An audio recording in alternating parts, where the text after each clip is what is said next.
తెలంగాణ రాష్ట్రంలో ప్రజల కోసం పనిచేసే ప్రభుత్వం కొనసాగుతుందన్నారు రాష్ట్ర ప్రభుత్వ సలహాదారు షబ్బీర్ అలీ.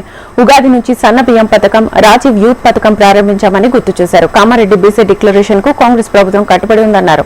బీసీ డిక్లరేషన్ పై అసెంబ్లీలో తీర్మానం చేసి కేంద్ర ప్రభుత్వానికి పంపడం జరిగిందన్నారు. బీఆర్ఎస్ ప్రభుత్వ హయాంలో బీసీలకు రిజర్వేషన్ తగ్గించారంటున్న తెలంగాణ రాష్ట్ర ప్రభుత్వ సలహాదారులు షబ్బీర్ అలీతో మా ప్రతినిధి Bhupathi face to face. Shabbir Ali పాల్గొన్నారు. అయితే కామారెడ్డిలో జరుగుతున్న వేడుకల్లో పాల్గొని ముస్లిం సోదరులకు శుభాకాంక్షలు తెలిపిన పరిస్థితి నెలకొంది. మనతోటి షబ్బీర్ అలీ గారు ఉన్నారు. సార్, ముందుగా రంజాన్ శుభాకాంక్షలు. ఈ ప్రభుత్వం ఎలాంటి చర్యలు చేపట్టబోతుంది రంజాన్ సందర్భంగా?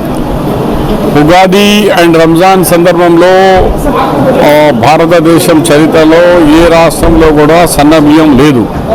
ఇలా 85% జనాభాకు సంబంధించిన హౌస్ హోల్డర్స్కు మనము సన్న బియ్యం నిన్నటి నుంచి ఉగాది నుంచి మొదలుపెట్టినాం.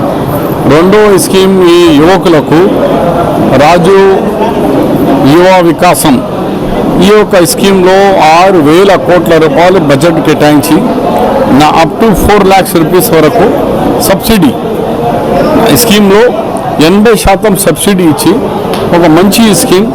బ్యాంకులు కానీ సొంతంగా పెట్టుకొని వాళ్ళు ముందుకు పోవచ్చు.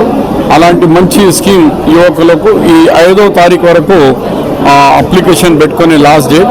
దానివల్ల ఎస్సీ, ఎస్టీ, బీసీ, మైనార్టీ యువకులు కాకుండా ఈసారి ఈ ఈడబ్ల్యూఎస్ ఎకనామికల్ వీకర్ సెక్షన్ వాళ్ళను కూడా అవకాశం ఇస్తున్నాం.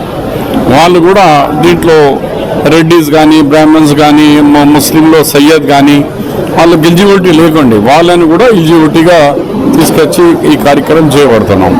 కాబట్టి ప్రభుత్వం ఇది ప్రజల ప్రభుత్వం, వెల్ఫేర్ ప్రభుత్వం, యువకులకు అంతా వెల్ఫేర్ చేయాలని ప్రభుత్వం ఒక ఆలోచన.